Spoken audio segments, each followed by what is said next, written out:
What's the point of accumulating millions if you never get to enjoy it? Die with Zero, which was written by Bill Perkins, emphasizes the importance of using your time, money, and energy in ways that maximize fulfillment. It also challenges yung traditional mindset of saving everything for later in life. Kasi Perkins believed that the true wealth lies in experiences, not just in savings. Kaya ang point of today's episode is to dive into the lessons from the book and how they can lead to a life that's more satisfying and less focused on hoarding wealth for later. Hey! This is Kuya Jay, your trusted financial coach based in Dubai, and welcome sa bagong episode ng Pera and Purpose Podcast, a show where we talk about money and how you can use it as a tool to live a meaningful life. Exciting itong ating episode for today. So, Kuya Jay, why does this matter? Kasi many people work past the point where their wealth can bring them joy, ending up with money that they'll never get to spend. Money that represents missed opportunities and lost experiences. Talagang nabago nito yung perspective ko about saving, investing, and enjoying life. Pero ano ba talaga yung ibig sabihin ng dying with zero? Ano ba talagang true meaning niya? Well, when you say dying with zero, based dito sa philosophy ng book ni Bill Perkins, it doesn't really mean na literally mag-e-end up ka with nothing sa bank account mo. It's a philosophy na nag-advocate for conscious and strategic approach to aligning your finances na rich in experiences and fulfillment. Ang pinaka-ultimate aim niya is to minimize the amount of unused potential, both financial and experiential, towards the end of your life. So, i-share ko ngayon yung top 5 lessons from this book. Okay? Kasi ang traditional path na nakalakahan natin is mag-work mula pagka-graduate mo hanggang mag-retire ng when you're 60 or 65, and then that's the time you enjoy life.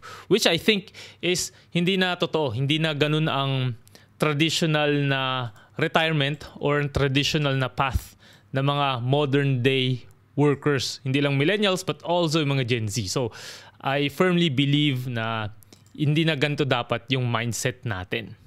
So ang first lesson is balance saving and enjoying life. You don't have to delay gratification for too long. While saving for the future is important, essential din na i-balance mo yung pag-enjoy mo ng buhay ngayon. And na-mention dito ni Bill Perkins that experiences are a form of investment, diba? Na nagpo-provide ng lasting memories and personal growth. May binanggit siya na memory dividends na similar sa compound interest sa personal finance. Pero sinabi niya doon na early life experiences accrue value over time, shaping our perspectives, relationships, and overall life satisfaction. Kasi nabanggit niya nga dito na the moment na nag-retire na tayo, or matanda na tayo, nandun na tayo siguro, uugod-ugod na and nakahiga na lang tayo sa kama natin or nakaupo sa ating rocking chair. Ang meron na lang tayo, if hindi tayo magkakaroon ng dementia or Alzheimer's, is yung mga memories na binild natin nung kalakasan pa natin. And the good thing with that is yung feelings na yon, each time na binabalikan mo yung alaala na yon, it brings back that same experience. Kaya tinawag niya nga to na memory dividends. Yun yung return on experience niya dun sa ginawa mo when you were younger. Nakaka-relate ako dito kasi yung mga recent na travels namin ni Mrs. pag pinapanood namin yung video namin sa Georgia, nakakatuwa pa rin balikan, and parang kahapon lang nung aming experience na yun, tuwing chinecheck ko yung album namin, gaano ko kamukhang homeless dun sa itsura ko dun, kaya ewan ko ba ba't ganun yung itsura ko sa pictures. Pero grabe, ang saya. Naalala ko pa rin yung exact feeling na nagpunta kami doon. It's the first time na nag-travel kami together. And nabanggit din niya dito, apart nung pagbabalance ng saving and enjoying life, is to know when to stop accumulating wealth so that you can focus on living. Shinare niya dito yung story ng friend niya, yung pangalan niya is John Arnold, na nag-retire at the age of 38 with $4 billion. Pero kinonsider niya pa rin yun na late na. Kasi nga, hindi na siya magiging 30 again And yung mga anak niya will never be babies again. Kumbaga, nalagpasan niya na yon. And nag-work si John past the optimal utility of his money. Masyado nang marami yung 4 billion para lang mag-survive and magamit mo yun for experiences either sa'yo or sa loved ones mo. Nabanggit niya nga din doon na once you're in a habit of working for money to live, the thrill of making money exceeds the thrill of actual living. So, nagiging part ka na nitong cycle na tinatawag natin na pwedeng hedonic treadmill na paulit-ulit na lang and you're just there to accumulate material things, which is hindi nga daw talaga dapat if you plan to really enjoy your life here on earth. Nasabi niya rin dito na there's no point in dying with millions in the bank if you haven't lived a fulfilling life. So, kumbaga, you've wasted too many precious hours of your life if you don't spend or if you didn't spend your money. Kunyari, namatay ka na meron ka pang $1 million, then ibig sabihin yung $1 million na yun are experiences na you didn't have kasi nga yun na yung trinabaho mo yung kapalit ng oras, pagod at hirap na ginugol mo na hindi mo na na-experience. So, the question here is, paano ko ba ibabalance ang meaning and fulfillment na nakukuha ko from my work with the need to step back and enjoy life? Yun kasi yung usual na challenge. Parang laging question is, kung hindi ako magtatrabaho, then hindi ko ma-enjoy yung life. Pero the reality is you can have both. So, sabi ni Bill Perkins, yung work as an exchange of life energy. So, iisipin mo na yung time is priceless dahil this is the best asset that you can have.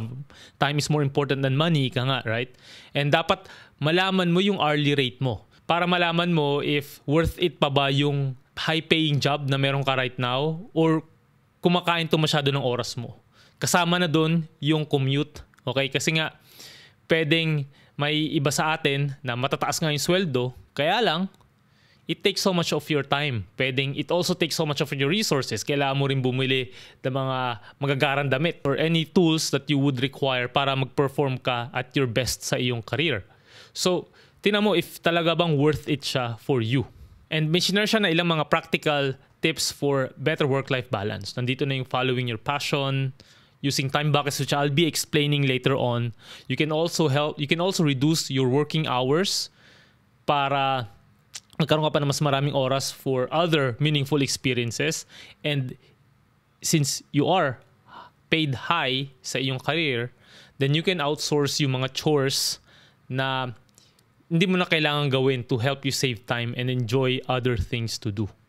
Number 2 na lesson na natutunan ko dito sa book ni Bill Perkins is to live with intentionality. Although, alam ko na naman yun talaga. That's the main purpose of this entire podcast na ginagawa ko. Pero, ginastify niya lang yung message ng aking work, ng aking ginagawa, ng coaching, ng podcast, ng mga social media posts na I always share on a regular basis. Sabi niya nga doon na you don't have to live life on autopilot. And you have to be conscious about how you spend your time and money. So rather than adhering sa rigid na save now, enjoy later na approach, ang suggestion ni Bill Perkins is to plan 4 different life stages. Okay? Maging intentional ka sa bawat life stage mo. For example, during your youth or early career, roughly in your 20s to 30s, you have to embrace yung experiences and borrow from your future self, aka consumption smoothing. Dito ko nga una na nabasa itong term na consumption smoothing. Sabi niya, when you're young, your earning potential is likely to increase significantly in the coming years. Kaya it is reasonable to allocate a large portion of your income towards experiences. So, di ba, napansin mo na karamihan nga when you're just starting out, malit lang talaga yung sweldo mo. And ang gusto mong gawin is mag-save for the future. Pero sabi niya, that's the wrong way to do. Kasi eventually, lalaki naman yung sweldo mo eh. And sinare dito yung story ng isa niyang kaibigan, na si Jason, na nagkaroon ng Europe trip for a couple of months. And nanghiram pa yun ng pera para lang ma-experience yung ganong klase ng adventure which is something na madadala ni Jason hanggang sa kanyang pagtanda. And sabi nga nung una niyang boss dun, kasi nag-work siya sa isang stock exchange as a clerk. May naitabi siyang $1,000 and sabi nung boss niya na, ano ka ba? Are you stupid? Diba? You're not here to earn only $1,000. Yung kinikita mo na yan, gamitin mo na. I-spend mo na yan kasi eventually lalaki din naman yung sweldo mo. Kaya lang ang naging problema naman ni Bill Perkins nung in-apply niya yon is nag-overspend naman siya. And he was in debt. And sabi niya nga, even sa mga other interviews na narinig ko about him is, when you are doing this type of consumption smoothing, it doesn't necessarily mean na kailangan mong malubog sa utang. Rather, it should encourage you to prioritize experiences over aggressive saving, knowing that your earning power will likely be higher in the future. Kasi meron namang experiences that doesn't cost much, right? And pwedeng mabigay sa'yo yung fulfillment na yon nang hindi ka nalulubog sa utang. So, may mga ganyan namang ways. And then another way that you can do habang nandun ka sa iyong 20s to 30s is to invest in your human capital. You have to focus on developing your skills, pursue education, and build a solid foundation for future earning potential. Ito yung mga investments na hindi lang about sa iyong career, but also your health and your relationships. Kasi eventually, this will pay dividends throughout your life. Now, pagka naman nandun ka na sa yung midlife, roughly between 40s and 50s, ang kailangan mo daw gawin, sabi dito sa book ni Bill Perkins, is to find your net worth peak and mag-transition ka to strategic spending. So ito yung stage na maganda na yung career mo, nakapag-build ka na ng pwedeng credibility mo sa iyong profession or yung skills mo are there to help you earn more money, then ito yung stage often that marks a turning point from accumulating wealth to strategically spending it down. On average, itong peak down na ito, itong net worth peak na to, falls between the age of 45 and 60 for most people. So, yan. Kasi may health ka pa, hindi ka pa sobrang tanda, kaya mo pa mag-travel, kaya mo pa magkaroon ng mga different life experiences and adventures compared kung gagastusin mo to when you are already in your 60s, 70s, or 80s. Kaya nga, binanggit niya nga dito na it's better to spend in your 40s than in your 50s, and it's better to spend in your 50s than in your 60s. Kasi nga, nandun pa yung health mo and your time. Sumunod dito during your midlife stage is to reassess your time buckets. Imagine mo, meron kang timeline na in-anticipate. Kunyari, inisip mo, matutsugi ka ng mga age of 80 or 88 para sa akin. So, i-divide mo yung timeline na yun into 5 to 10 year segments or buckets. Pwedeng 20s to 30s, 30s to 40s, 40s to 50s, etc. And then, ilista mo yung mga key experiences and activities na gusto mong ma-accomplish. Pwedeng sa iyong personal life, professional life, or mga creative aspirations. Huwag mo i-limit yung sarili mo. Okay? Ilista mo yung mga gusto mo talagang ma-encounter or ma-experience sa buhay mo. And then, i-assign mo itong mga experiences na to sa time buckets. Okay? Depende sa'yo kung anong feel mo. Kung gusto mong mag-travel sa buong mundo by the age of 45, pwede mong ilagay yun dyan. Yung ilang mga experiences might span in multiple buckets. So, pwede mo siyang i-consider.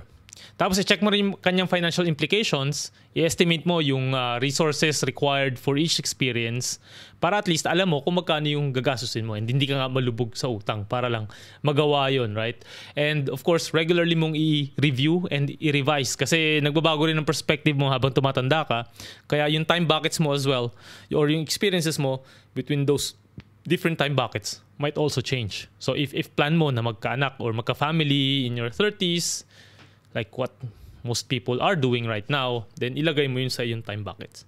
Kaya yung iba, di ba, ginagawa talaga yung mag-enjoy sa buhay while they are still single and wala pa silang responsibilities, usually din sa 20s and 30s. Pero again, iba-iba naman tayo. So, i-check mo yon based on your preference. Ayan. And then, yung last na stage or yung sa pagpa-plan mo ng yung life stage is yung later life. roughly between 60s and beyond na yan. So, ito na yung time na dapat naka-align na yung iyong spending sa enjoyment and well-being. Diba? Kasi nga yung health natin naturally declines. Spending on experiences might also decrease. And alam nyo ba, dun sa book na to, nabanggit nga na may study yung IRS sa US na majority ng matatanda daw, yung mga nasa 65, 70s pataas, is nagdi-decline yung spending. Isipin mo, no? Andain mo ng pera, nag-retire ka, tapos yung spending nila, pababa, instead na pataas, para nga maubos yun, is pababa ng pababa. Kasi nga, hindi na kaya nung karamihan ng mga nasa age group na yon na lumabas pa. Or probably, yung interests nila sa buhay is hindi na kasing tulad nung kabataan pa nila. So kaya talagang maraming namamatay na merong mga malalaking pera sa kanilang pangalan, 'di ba? And hindi nila na ma-maximize 'yon, like what we are saying. Hindi nila nagagamit yung sobrang pera na 'yon to enjoy yung kanilang life experiences. Dito sa later life, nabanggit din dito ni Bill Perkins, to leverage your resources for maximum fulfillment. Pwede mo explore yung options like downsizing your home or using yung mga other strategies like reverse mortgage yung tinawag nila sa US. Pwedeng ibenta mo yung property mo and then gamitin mo yung pera na yun to enjoy other fulfilling life experiences. And nabanggit niya rin yung pag-embrace ng mga mini-death and new beginnings. So, kumbaga, hindi naman dahil hindi ka na nag-work means wala ka nang gagawin, di ba? Yung iba nga, dito mo pa nakikita yung purpose ng buhay nila.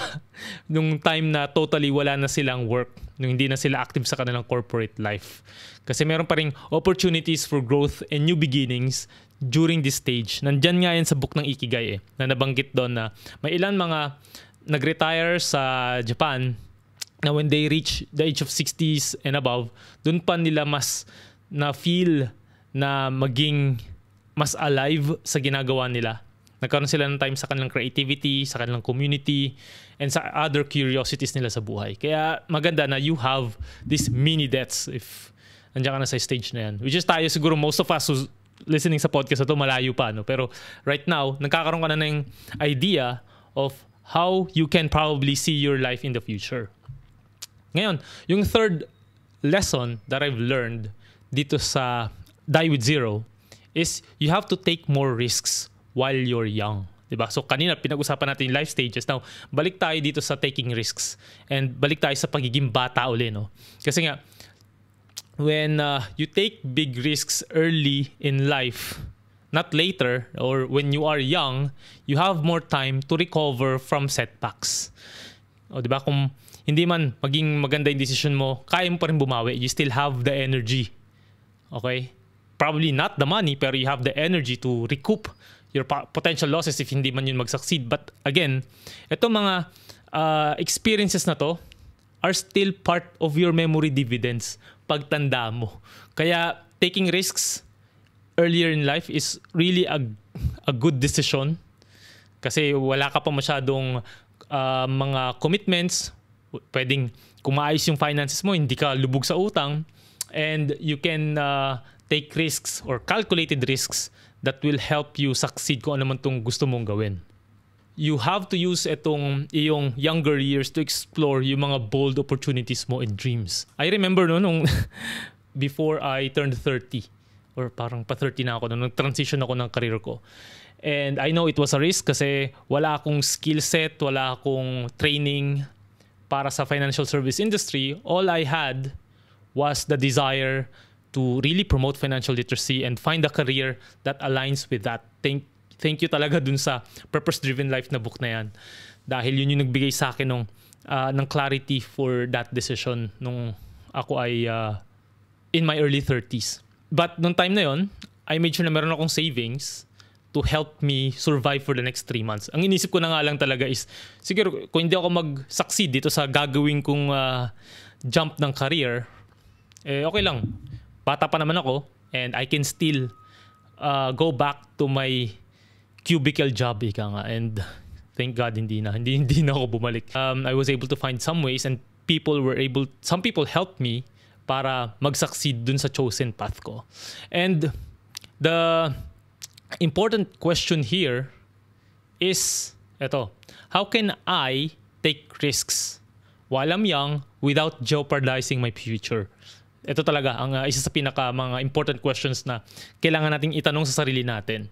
So, ito yung mga suggestions dun sa book ni Bill Perkins, no? So, you can take career risks na tinatawag. Pwede mong itry yung mga unconventional paths na like what I shared kanina. And naalala ko, may nabanggit si Mark Cuban na taking risks such as starting your own business early on can lead to success eventually. Ganyan yung ginawa niya eh. And pwede ka rin mag-shift ng career if you feel na hindi ka na masaya dun sa iyong trabaho. Pwede yan. You can take those risks. Okay? Hindi dahil sinabi ng iba na you're already 30 or 35, dapat you have it all figured out. Kahit when you're 40 or 45, dapat alam mo na kung ano yung career na dapat lang na para sa'yo. Pero huwag kang maniniwala sa kanila, okay? Kasi kailangan mong pakinggan yung iyong nararamdaman pagdating sa trabaho na you are currently in. And then you can also take financial risks like by investing in yourself. So you have to spend on education, skills development so that eventually makita mo na yung impact ng pag-i-invest sa iyong sariling skill set. Okay, it's a financial risk kasi mag-i-spend ka on intangible things eh. Pero it's always good in my experience, yung mga expenditures ko na related sa skill development always paid the best interest kasi hindi lang naman learning yung nakuha ko dun eh. I also got yung connections out of that certain certification or yung mga seminars or events na kaya mo lang ma-access if you're going to pay for it. Kaya I always pay for those kinds of events. And then another financial risk is of course starting your own business. Although hindi lahat, okay? Hindi ko naman sinasabi na lahat kayo mag-business. Pero maganda siyang experience kasi it helps you learn so many things. Like what I discussed on the previous episode. Yung mga pwede ninyong matutunan na skills when you have a business. It's multifaceted talaga na magagamit mo sa iyong career as well kung babalik ka sa pagiging corporate worker. And then, last is you have to take personal risks na pwede kang mag-relocate sa ibang bansa or sa ibang lugar para mag-explore ng opportunities. Hindi lang naman kung saan ka pinanganak, doon ka lang forever, no? Mag-take ka talaga ng chances if you want to experience a different kind of life. And then, yeah, you can also pursue yung mga passions, yung mga curiosities mo habang bata ka pa lang. Kasi nga, again, kayang-kaya mo pa rin yung mabawi eventually. Maganda talaga yung story. Naalala ko na naman yung story ni Godwin kasi nga he took chances and wala pa siyang 30s right now pero ang layo na narating niya sa kanyang career. So Godwin, if you're listening to this, shout out sa'yo. And pakinggan niyo yung episode namin ni Godwin kung dami niyo matututunan sa kanya. Out of his personal experiences. And tanda mo na when you don't take risks, that is the ultimate risk. Okay? Kasi you're not taking chances, nire-risk mo naman yung possibilities na if you've done something. And ito yung pinakaayaw mo, no? Na tatanda ka, mamatay ka, isipin mo, paano kaya kung ginawa ko yung bagay na gustong-gusto ko nung bata ako? And anything na kinikrave mo right now, na sinantabi mo, for sure, babalikan ka niyan until you finally scratch that itch. So, if meron kang ganyan na feel right now, I would suggest na you give it a try. Kahit pa konti-konti lang. Di mo naman kailangan gawin full time. Kailangan mo lang siya ma-experience para malaman mo what it feels like. And who knows, di ba? You might eventually succeed in what you want to achieve. And then, nabanggit niya dito ni Bill Perkins na you have to be bold but not foolish. Kaya when you take some risks, make sure na it's calculated. And then number 4 na lesson dito sa book na to na Die With Zero is you have to give generously while you're still alive. Ang gusto ko dito na line is ito nga eh. You cannot be generous when you're dead. 'Di ba? So, paano 'yun? Malalaman na lang ng mga tao na naging mapagbigay ka nung wala ka na. Parang nagbigay ka lang kasi wala ka ng choice. Kasi patay ka na eh. Pero kung binigay mo yan habang buhay ka pa, then they get to appreciate your generosity more. And you get to experience then yung feeling of giving opportunities or your blessings to others. Mas nafe-feel mo yung genuine happiness when you give to others. And when you're dead, sabi nga, no, wala ka ng feelings. Kasi nga, patay ka na eh. So, hindi mo na ma-enjoy. Hindi ka na mag-benefit doon sa experience na yan. Kaya, habang bata ka pa lang, or habang kaya mo pa, habang buhay ka pa, ibigay mo na. Ibigay mo na yung donation mo sa charity, yung inheritance mo sa mga anak mo, ibigay mo na. And the good thing here is, nabanggit din dito, kailan ba yung best time? Yung na-curious nga ako eh. When is the best time to give yung pera mo sa iyong mga anak? And shinare niya dito na ang best age daw is between the age 26 and 35. Kasi ito daw yung season wherein most useful yung pera na to sa kanila. Kasi di ba karamihan, ang namamanang pera is by the age of 65 or 60 pag talaga namatay na yung kalululuhan nyo. And unfortunately, yung time na yan, 60 or 65, yung tao already figured it out eh. And pwedeng nakapag-build na siya ng sarili niyang wealth, or hindi niya na technically kailangan ng sobrang pera. Pero kung meron kang pera na kaya mo ibigay sa anak mo habang nag-start pa lang siya sa buhay, like magkaroon ng pampuhunan sa business or magkaroon siya ng sarili niyang bahay, napakagandang head start na yon that you can give to your younger generation na pwede niya ring ipasa later on if magkakaroon siya ng sarili niyang mga anak, right? Kaya ang ganda nung kanyang mindset around this. So if you are planning to give inheritance sa iyong mga anak, maganda na mag-invest ka na ngayon habang bata pa siya. Kumbaga meron kang inheritance fund para sa kanya. So the moment na mag-turn 26 na yung anak mo, then meron ka na ibibigay pwede mo na ibigay yung 90% or 80% or ibigay mo na yung lahat sa kanya para magamit niya yung pera na yon para ma-improve niya yung kanyang buhay. Diba? Kasi nga, money is less useful later.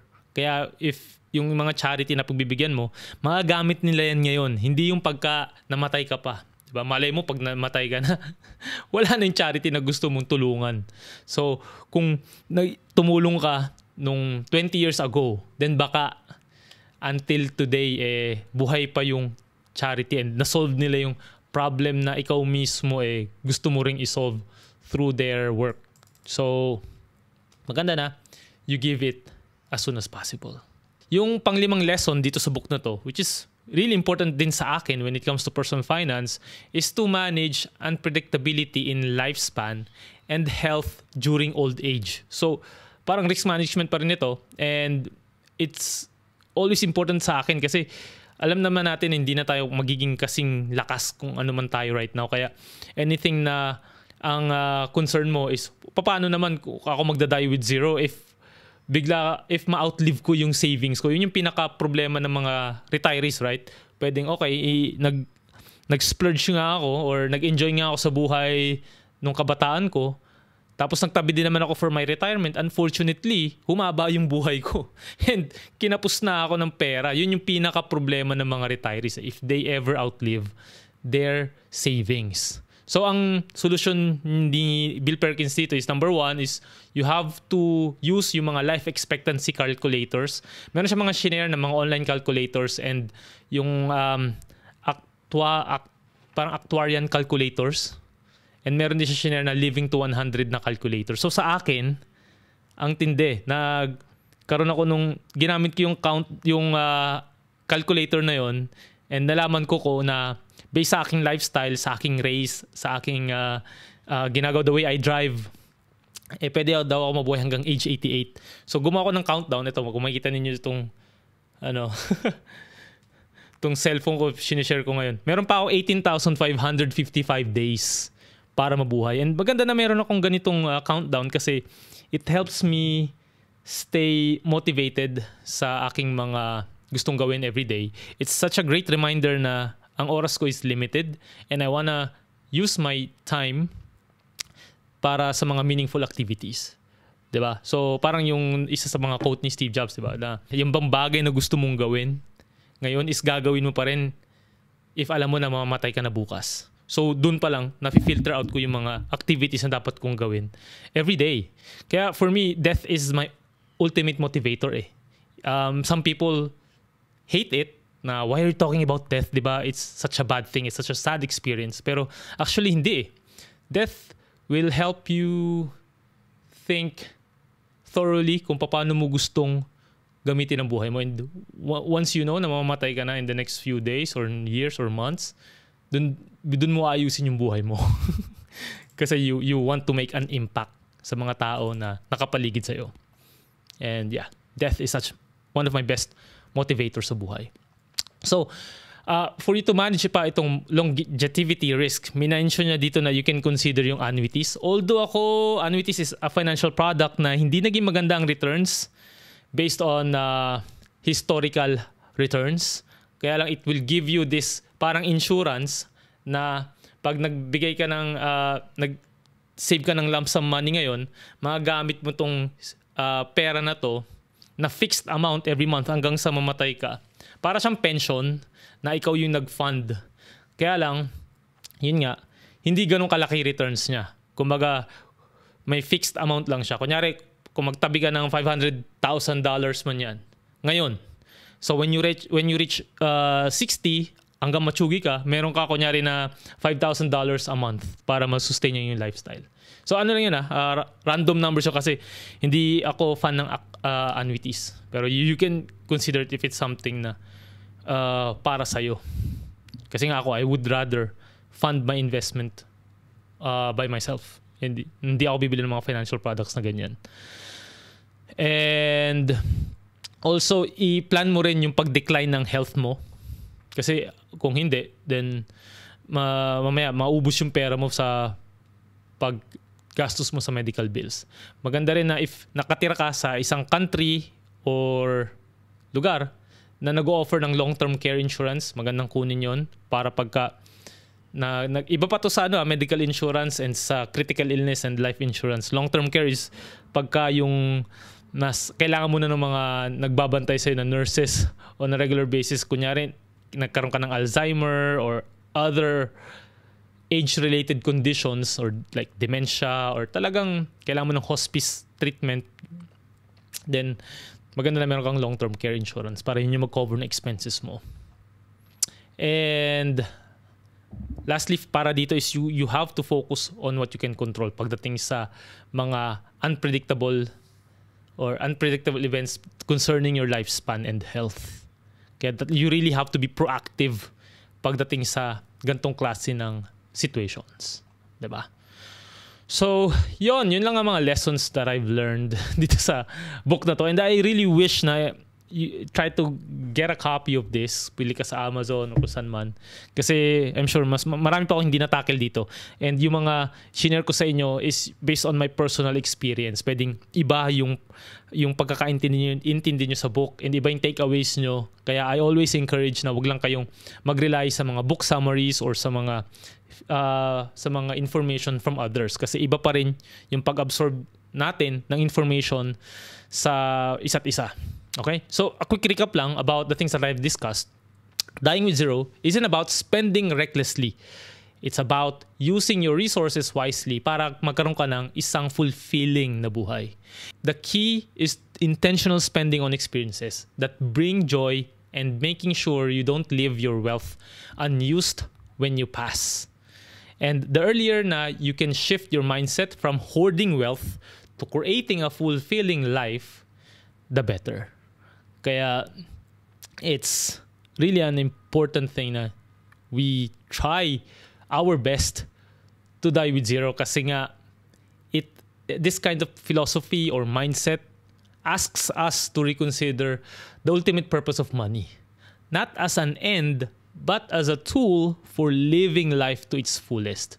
And if we continue to think only about the future, we might miss the present, okay? Nabubuhay ka pa rin sa present moment, hindi lang for the future. And the goal is to create a life rich in experiences and relationships. May maganda pa nga nakasulat dito sa book na to eh. This book will help you live rich instead of dying poor. Ayan, no? Ang daming magandang mga sayings dito sa book na to ni Bill Perkins. Kaya I love it so much. Isa ito sa pinaka-best personal finance books that I've ever read. Good thing tinapos ko siya. Kasi sa umpisa parang ayoko niya itong mindset ito, parang papagastos lang ako ng sobra. Pero nung tinapos ko yung book, doon ko na-realize na okay, may sense yung kanyang arguments. And that's why isa to sa mga naging bestsellers in our generation pagdating sa personal finance. And ang Bible verse natin for this episode is yung Matthew 6 verses 19 to 20, where it says, sabi doon, do not store up for yourselves treasures on earth, where moths and vermin destroy, and where thieves break in and steal. But store up for yourselves treasures in heaven.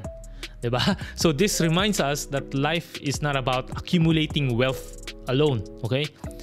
But about investing in meaningful experiences and relationships that endure beyond our time here on earth. So that wraps our episode for today. But before I let you go, I hope you can listen to the episodes of Pera and Purpose Podcast on Spotify, Apple Podcast, and other podcast streaming platforms. If you'd like to have a coaching session with Jay, message nyo lang ako sa aking LinkedIn or send me an email dyan sa description section ng ating episode. Muli, ito si Kuya Jay, telling you to prosper with a purpose. See you sa next episode. Bye-bye!